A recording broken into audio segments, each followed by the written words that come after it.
मांग की थी। आज आजादी के बाद भी जब देश आजाद हो गया, लेकिन आदिवासी की स्थिति बदली नहीं है। आज भी आदिवासी विस्थापन की मार चल रहा है। आज भी आदिवासी विकास के नाम पर विनाश हो रहा है। आज भी आदिवासियों के साथ में अन्याय और शोषण हो रहा है। मैं इसलिए कहना चाहता हूं कि पिछली बार भी यहाँ पर नहीं था, राजस्थान की विधानसभा के अंदर था, और जब विधानसभा के अंदर था तब हमने ये बात रखी थी कि बिल प्रदेश क्यों जरूरी है। वो बात रखी थी कि आज बिल प्रदेश इसलिए जरूरी है कि कोई मध्य प्रदेश में हमारे ऊपर आकर मुद्दा नहीं। बिल प्रदेश इसलिए जरूरी है कि कोई नीमच के अंदर हमको घसीट के मारा नहीं। बिल प्रदेश इसलिए जरूरी है कि संविधान की किताब पे कैद पड़ी 5वीं अनुसूची लागू हो। बिल प्रदेश इसलिए जरूरी है कि हमारी बहन बेटी के साथ में अन्याय अत्याचार नहीं हो। बिल प्रदेश इसलिए जरूरी है कि आज हमारा वन, आज जंगलों में रह रहे आदिवासी को उनके घर को उजाड़ा नहीं जाए। बिल प्रदेश इसलिए जरूरी है कि हमारा जल हमको मिले। बिल प्रदेश इसलिए जरूरी है कि हमारी सुरक्षा हो, हमारी संस्कृति बची रहे। और इस बात के लिए हमने सरकार के सामने लड़ाई।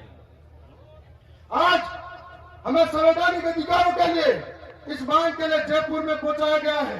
हमारे एमपी साहब आज दिल्ली के अंदर, ये देश के अंदर बैठी हुई सरकारों से बात कर रहे हैं। मैंने पिछली बार राजस्थान की सरकार के सामने ये बात रखी थी, चाहे मुख्यमंत्री हो या कोई भी हो, लीडर होकर बोला था कि आदिवासी मेरा धर्म है, जौहर मेरा अभिवादन है, प्रकृति मेरी पूजा है, तीर कमान मेरा अभिमान है, बिरसा मुंडा मेरा अभिमान है, और बिल प्रदेश मेरा अधिकार है। इस अधिकार को हम लेकर रहेंगे और जब तक मैंने पूरी नहीं होगी, सदन के सामने हमेशा मजबूती से बोलते रहेंगे। आज सड़क की बात है तो सदन तक लेके जा रहे हैं। मैंने कई बात बोली, हमें इसलिए लगता है कि मानगढ़ की इस पहाड़ी के बाद में मध्य प्रदेश का इलाका हो, इधर गुजरात का हो, इधर महाराष्ट्र का हो और इधर राजस्थान का इलाका हो, हमारी संस्कृति, रीति रिवाज, बोली, भाषा, परंपरा, पुरखाई, खेती बाड़ी व्यवस्था अलग नहीं है। ये सब हमारी एक जैसी है। इसका मतलब हमें बांटा गया है।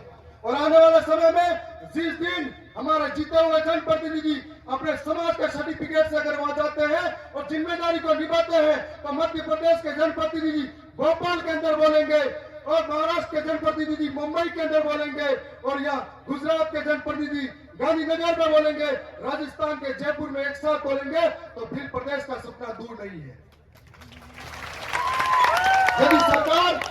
यदि राजस्थान की सरकार सच में आदिवासी हितैषी है और आदिवासी हितैषी है, तो गुजरात के अंदर बीजेपी की सरकार है, महाराष्ट्र के अंदर बीजेपी की सरकार है, मध्य प्रदेश के अंदर बीजेपी की सरकार है, राजस्थान में बीजेपी की सरकार है,